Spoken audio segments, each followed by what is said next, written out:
नमस्कार साथियों, आपके अपने YouTube चैनल पर आप सभी का स्वागत है। अगर आप अभी तक हमारे चैनल सब्सक्राइब नहीं किया, अपने सब्सक्राइब जरूर करें और वीडियो अगर आपको पसंद आए तो लाइक जरूर करें।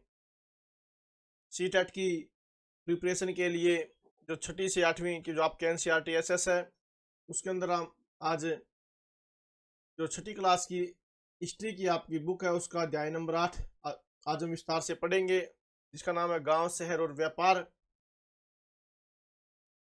तो बिना समय गवाए वीडियो शुरू करते हैं।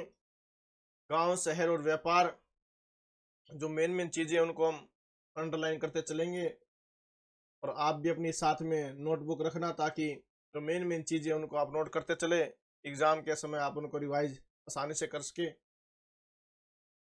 गांव गांव, शहर और व्यापार। लोहार की दुकान पर प्रभाकर प्रभाकर लोहारों का काम करते देख रहा था। एक छोटी सी बेंच पर कुल्हाड़ी और हंसिया जैसे कुछ औजार बेचने के लिए रखे थे। दूसरी ओर भट्टी जल रही थी। औजार बनाने के लिए दो लोग लोहे की एक छड़ को गर्म कर उसे पीट रहे थे। प्रभाकर को यह सब बड़ा मजेदार लग रहा था। प्रभाकर किसी लड़के का नाम है। लोहे के औजार और खेती। लोहे का प्रयोग आज एक आम बात है। लोहे की चीजें हमारी रोजमर्रा की जिंदगी का हिस्सा बन गई है। इस उपमहाद्वीप में लोहे का प्रयोग लगभग 300 साल पहले शुरू हुआ। तो इस उपमहाद्वीप में लोहे का प्रयोग लगभग कब शुरू हुआ? लगभग 3000 साल पहले। महापाषाण कब्रों में लोहे के औजार और हथियार बड़ी संख्या मिले हैं। इनके बारे में तुम अध्याय नंबर 4 में पहले ही पढ़ चुके हैं। करीब 2500 वर्ष पहले लोहे के औजारों के बढ़ते उपयोग का प्रमाण मिलता है। इनमें जंगलों को साफ करने के लिए कुल्हाड़ियां और जुताई के लिए हलों के फाल शामिल है। अध्याय 5 में तुमने पढ़ा था कि लोहे के फाल के इस्तेमाल से कृषि उत्पादन बढ़ गया।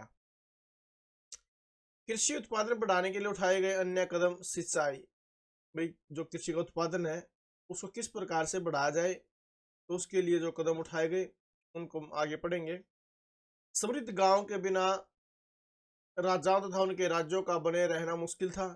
जिस तरह कृषि के विकास में नए औजार तथा रोपाई महत्वपूर्ण कदम थे, उसी तरह सिंचाई भी काफी उपयोगी साबित हुई। इस समय सिंचाई के लिए नहरें, कुएं, तालाब तथा कृत्रिम जलाशय बनाए गए।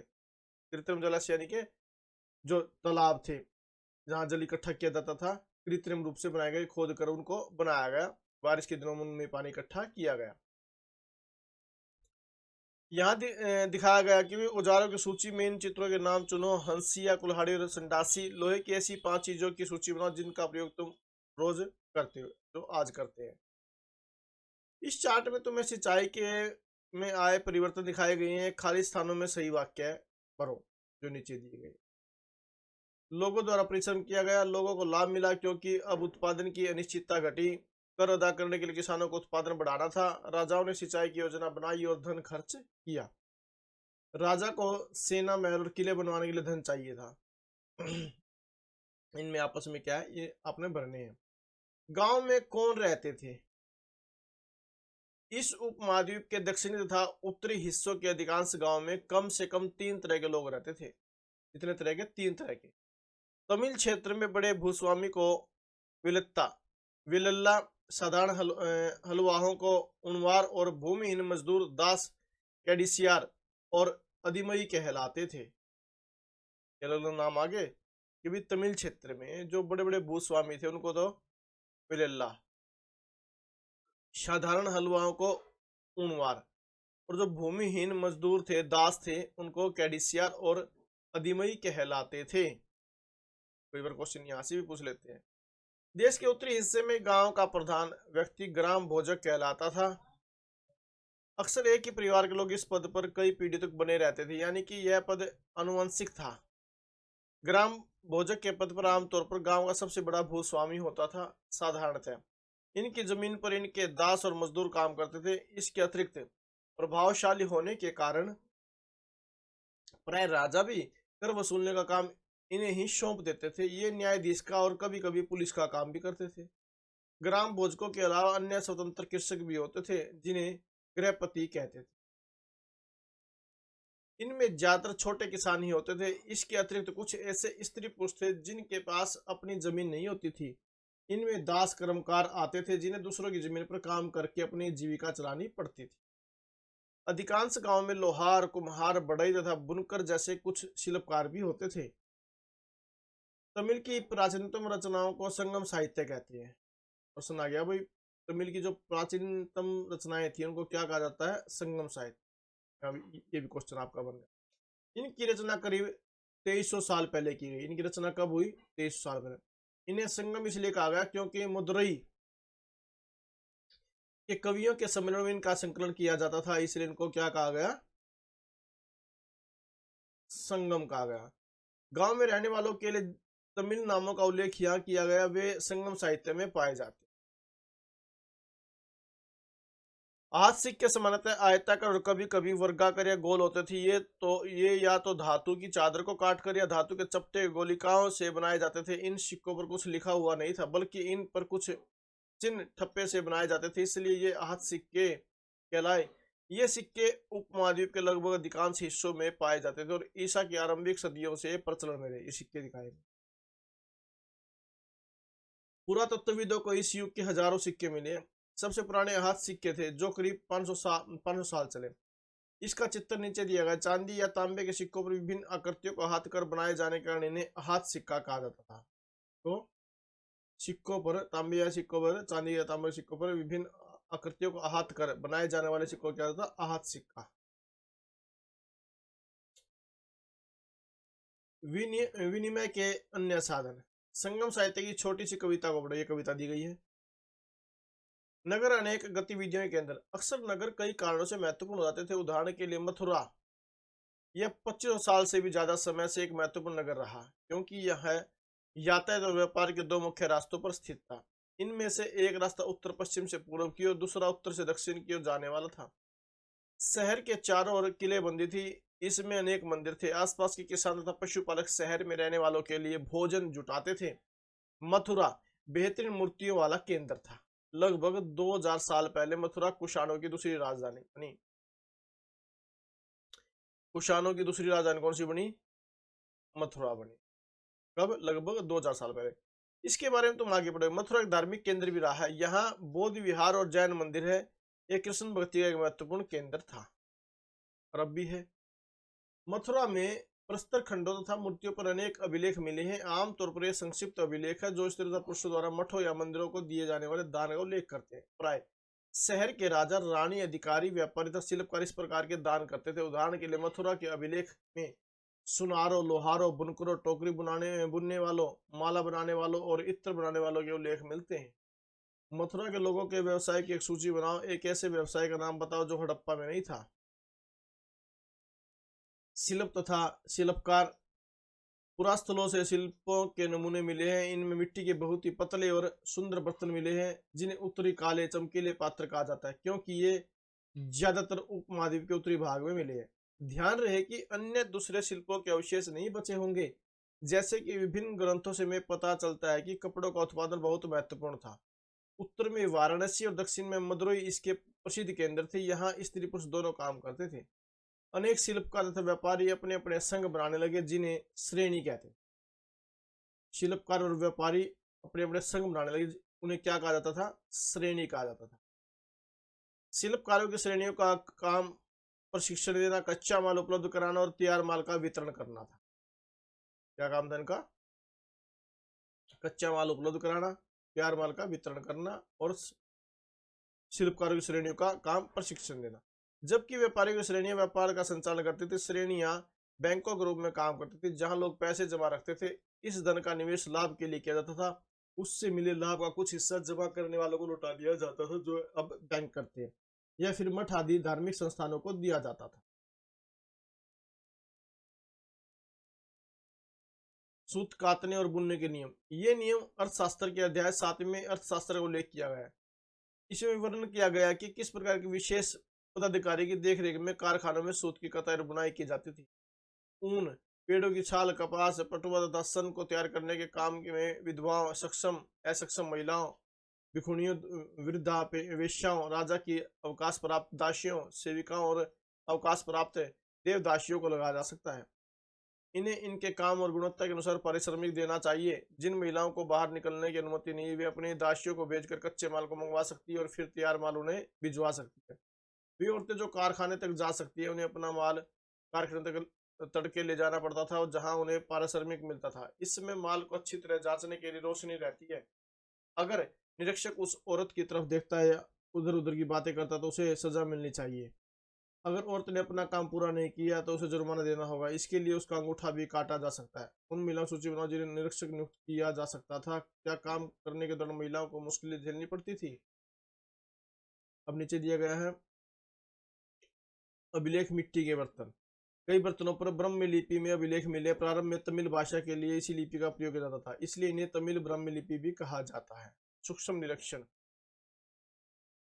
अरिकामेडु यानी कि पुदुचेरी में ढूंढ लगभग 2200 से 1900 साल पहले अरिकामेडु एक पतन था।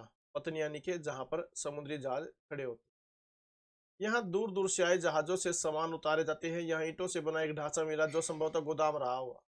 यहाँ भूमध्य सागरीय क्षेत्र के एम्फोरा जैसे पात्र मिले। इनमें शराब या तेल जैसे तरल पदार्थ रखे जा सकते थे। इनमें दोनों तरफ से पकड़ने के लिए हत्थे लगे थे। साथ ही यहाँ इरेटाइन जैसे मोहर लगे लाल चमकदार बर्तन भी मिले हैं। इन्हें इटली के एक शहर के नाम पर इरेटाइन पात्र के नाम से जाना जाता है। इसे मोहर लगे सांचे पर गिरी चिकनी मिट्टी को दबाकर बनाया जाता था। कुछ ऐसे बर्तन भी मिले हैं जिनका डिजाइन तो रोम का था, किंतु वे यहीं बनाए जाते थे। यहाँ रोमन लैंप, शीशे के बर्तन तथा रत्न भी मिले हैं। साथ ही छोटे छोटे कुंड मिले हैं जो संभवतः कपड़े के रंगाई के पात्र रहे होंगे। यहाँ पर शीशे और अर्ध बहुमूल्य पत्थरों से बन के बनाने के पर्याप्त साक्ष्य मिले हैं। एक यूनानी नाविक द्वारा किया गया विवरण। बेरिगाजा ब्रोच का यूनानी नाम की कहानी यहाँ दिया गया। इसके बारे में व्यापार और व्यापारी। तुमने उत्तरी काले पॉलिश वाले बर्तनों के बारे में पढ़ा। ये खूबसूरत बर्तन, खासतौर से इनकी कटोरियां तथा थालियां इस उपमहाद्वीप के अनेक पुरस्थलों से मिले हैं। सवाल उठता है कि इन जगहों पर ये बर्तन कैसे पहुंचे होंगे। ऐसा अनुमान लगा जाता है कि जहां ये बर्तन बनते थे वहां से व्यापारी ने ले जाकर अलग अलग जगहों पर बेचते थे। दक्षिणी भारत सोना, मसाले, खास तौर पर काली मिर्च तथा कीमती पत्थरों के लिए प्रसिद्ध था। जो दक्षिण का भारत है इसलिए प्रसिद्ध था, खासतौर पर सोना, मसाले, खास तौर पर काली मिर्च तथा कीमती पत्थरों के लिए प्रसिद्ध था।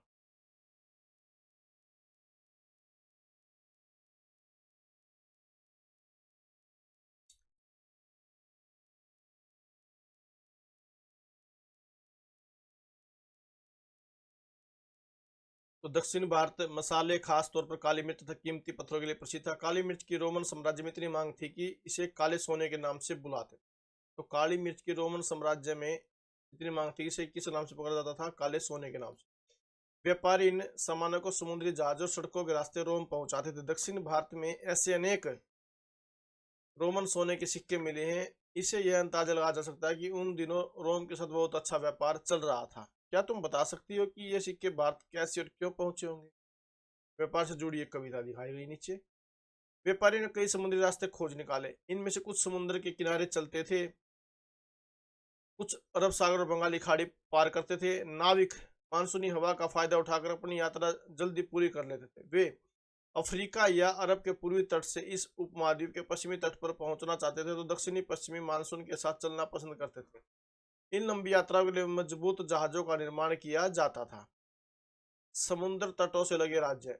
इस उपमहाद्वीप के समुद्री भाग में बड़ा तटीय प्रदेश है। इनमें बहुत से पहाड़, पठार और नदी के मैदान हैं। नदियों के मैदानी इलाकों में कावेरी का मैदान सबसे उपजाऊ है। तो नदी के मैदानी इलाकों में सबसे उपजाऊ मैदान कौन सा है? कावेरी का मैदान। मैदानी इलाकों तथा तटीय इलाकों के सरदारों और राजाओं के पास धीरे धीरे काफी संपत्ति और शक्ति हो गई। संगम कविताओं में मुवेंदार की चर्चा मिलती है। यह एक तमिल शब्द है जिसका अर्थ तीन मुखिया है।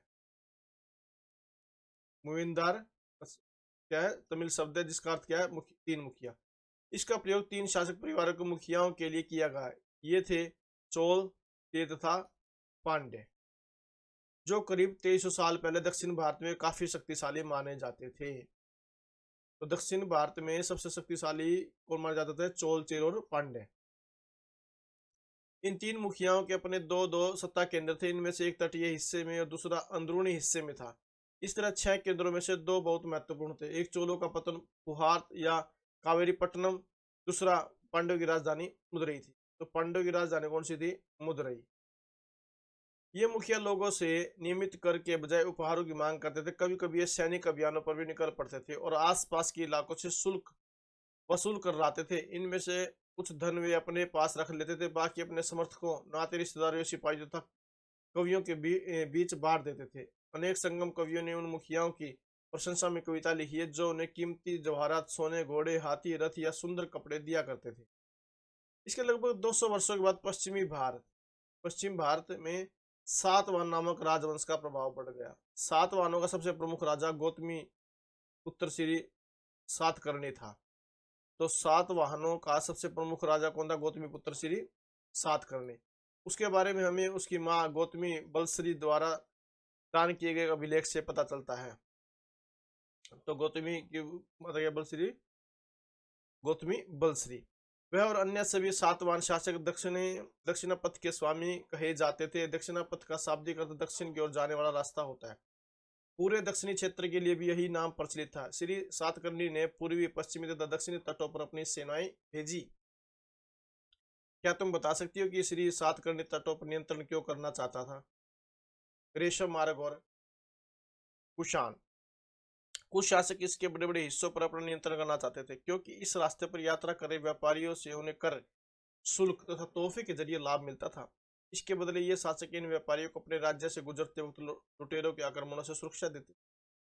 सिल्क रूट पर नियंत्रण रखने वाले शासकों में सबसे प्रसिद्ध कुषाण थे।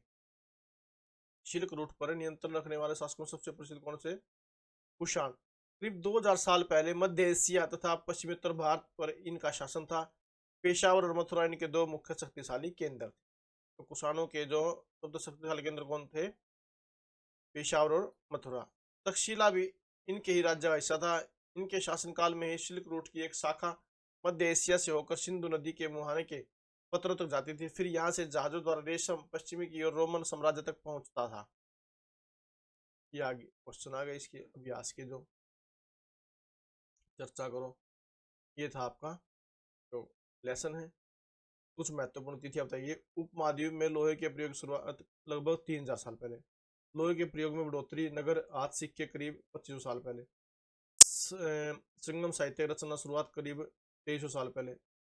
रेखा मेडू का पतन करीब 2200 1900 साल पहले। रेशम बनाने की कला की खोज लगभग 7000 साल पहले। टोलचे तथा पांड्य लगभग 2300 साल पूर्व। रोमन साम्राज्य में रेशम की बढ़ती मांग लगभग 2000 साल पहले। कुषाण शासक कनिष्क